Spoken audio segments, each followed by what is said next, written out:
How do you safely activate your core with a herniated disc? Now, these frequently happen at L4-5 or L5-S1. And one of the biggest challenges can be that you know you need to activate your core and learn how to control to protect this spine, but there's a lot of conflicting information out there. And the hope is that today we can ease some of this confusion by explaining things just that little bit better. It's worth mentioning right from the outset that while many of you are going to struggle to recover from lower back pain, you will actually go on to get into more advanced training. This video is not meant for those of you without a back injury or sciatica. The trained and uninjured individual is very different to the individual who is recovering from a bout of sciatica or a herniated lumbar disc. Now, one of the ways we've always taught the core engagement is through the activation of the midsection, contracting that musculature to create a firm ring of support around the spine. Others, however, in spaces such as bodybuilding or strength building, teach it quite differently. They talk about pushing down or pushing out and what amounts to a Valsalva maneuver. This is a fancy way of saying straining. Now, this apparent contradiction does create a tremendous amount of confusion for so many that are recovering from lower back pain or sciatica. And I had a fantastic opportunity this weekend to have a chat with a very strong Australian strength coach at a seminar I went to.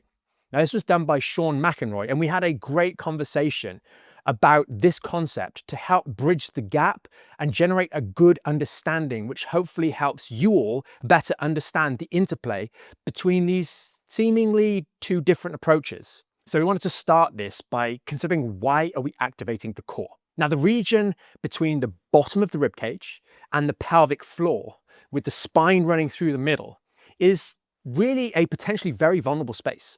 With two large centers of mass, the ribcage and the pelvis, we are perhaps like a loaded barbell that stood on its side, and therefore the only thing that creates rigidity and stability. The ability to create pressure in this space sufficient enough to provide stability and force transfer up and down through the trunk region.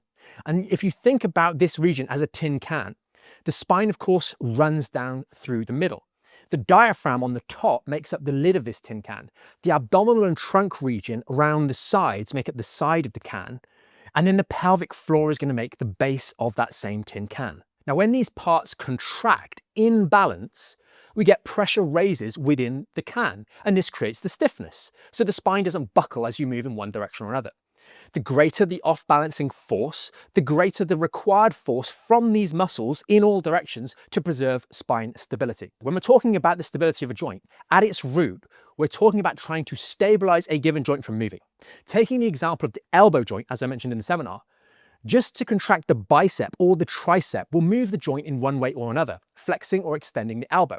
However, if we contract both the bicep and the tricep with equal amount of force, we get a fixation of the chosen joint, a stability, if you will, that can weight better.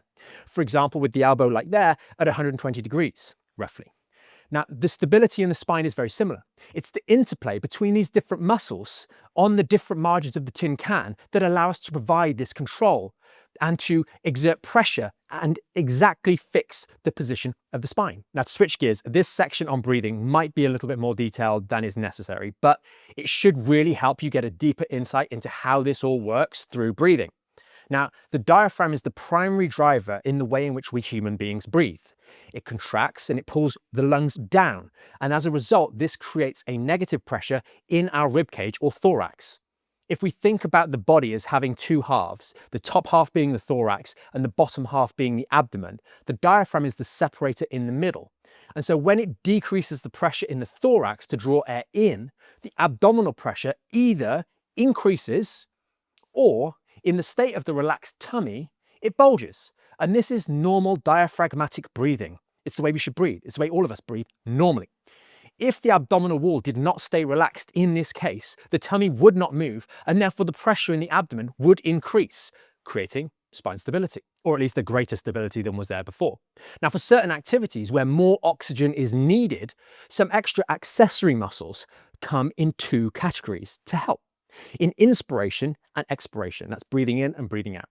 The former means they help get extra air in during a deep breath. Think of these like the scalene muscles, SCM and others. The latter, which is the ones we're interested in, the transverse abdominis as an example of the core muscles that help squeeze air out So we can get a full deep breath out to then get a full deep breath in to draw more oxygen in to meet our needs. Our interest lies specifically in those muscles of expiration, breathing out, the core and trunk muscles. When they squeeze, the diaphragm relaxes and they help increase the pressure in the abdomen such that the relaxing diaphragm is aided in pushing back upwards. And like a champagne cork being forced out, the air pushes out of the thoracic cavity. If we close our mouth and nose, this would eventually create pressure and perhaps our ears would pop.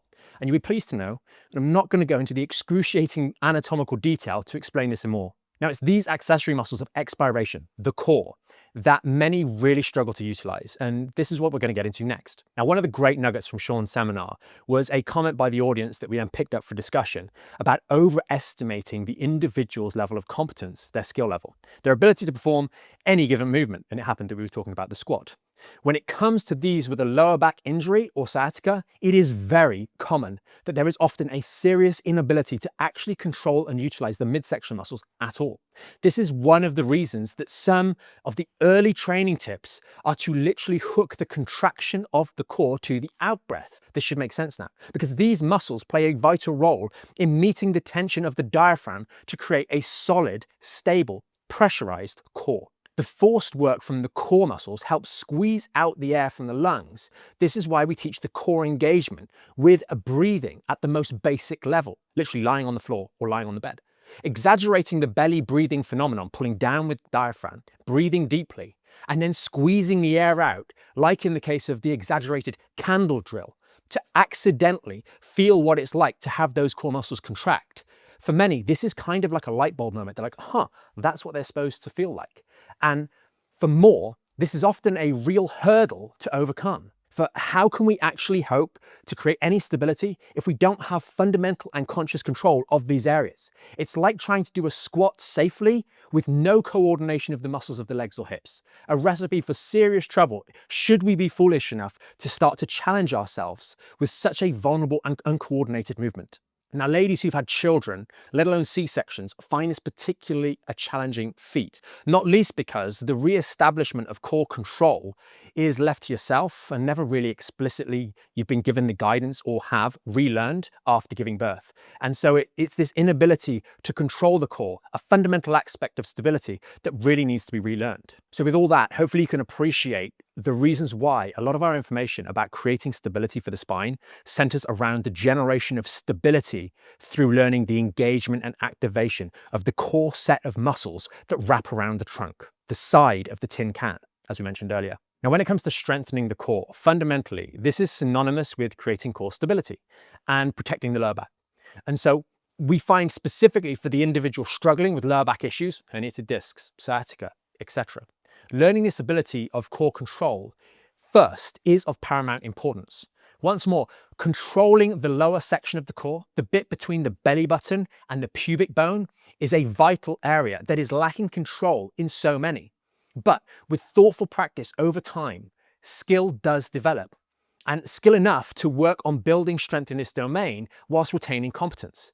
A lot of people find it no trouble to engage up here, but down there in that lower section, it's a real challenge. And a quick word on pelvic floor. The pelvic floor is something that frequently comes up alongside the core engagement when we're learning. And engaging these muscles too can be perfectly reasonable. Activating or engaging them alongside that core contraction can be really helpful when performing your early rehabilitation exercises. And getting into the habit of that will help you build robust strength over the long term. So there are no weak links or vulnerabilities. Now, the topic of belts also came up with context of the pelvic floor in ladies in particular. And there was a discussion in the seminar around ideas that were not really fully fleshed out there, but I've reflected on these, and afterwards I thought some of this might be helpful for you guys. Thinking about the interplay between the lifters, the power lifters, and getting this kind of stress incontinence essentially, considering the use of belts, which is when it seems to be happening a little bit more. It seems that much of the quote-unquote weakness during the heavy lifting can result in this temporary or occasional stress incontinence, if you will. And some of the thoughts here would be that training without a belt, we are actually developing all aspects of the tin can together, the diaphragm, the core, the pelvic floor. But when we use a belt, we're actually generating instantly a superhuman strength in one of the walls of this can. And so the other non-reinforced walls, the pelvic floor, simply can't manage. It hasn't had that extra juicing up. Not that there's an explicit weakness in the pelvic floor, but that understandably not being reinforced in the same way, it's not being reinforced in the same way that the trunk is. And perhaps if there was some way of kind of inverting this imbalance, supporting the pelvic floor and not the abdomen, we might find that we get an increase in abdominal herniations as a result. So just something to think about. And this really leads me to the conclusion that, quite frankly, unless you have a competitive case to do so, you're a competitive powerlifter at the Olympics or something like that, I think the use of belts is wholly unnecessary for ladies. And quite frankly, I think the same advice for men is really true as well. And you might have guessed from some of the other videos on the topic, we're not a big fan of lumbar support belts because fundamentally, they just don't really work. And as Sean rightly said, people earn the right to use a belt when they no longer need it. Very important. And so really, the only thing that the belt is being used for is to further the weight on the bar, which is a competitive pursuit rather than a health improving choice. And just for reference, he squatted like 220 kilos without a belt, without anything. And I think that's a real demonstration of good strength. And anything more than that is, it's superfluous. Understand that the core stability is a function of the interplay between the margins of the tin can, the diaphragm, abdominal muscles, pelvic floor. And while some may preferentially talk about pushing down and out, and others may talk about drawing in and holding everything tight, both sides, I think, would agree from our conversation that the purpose here is to create an equal and opposite force between all of the boundaries of the abdominal cavity. So there is not quite so much a contradiction as you might have previously perceived. However, the most important parts of the puzzle depend, in our opinion, on the circumstances that you specifically are in. If you're on our page, there's a very good chance that you're not a powerlifter, although you may have been in the past. You're not looking to break a personal record next Tuesday afternoon. You're more likely someone who's struggling to get out of bed, who's struggling to get dressed, can't play with your kids on the floor, and you're really struggling. And you've got a lower back injury, and you're starting from ground zero. You're not worried about that PR. So hopefully this has made many of the other videos on our page more relevant for you. It's helped you understand a pathway to recovery. And remember, if you need any more support whatsoever, you can always check out the program on the website, link down in the description. And Sean, if you watch this, thanks for a great seminar.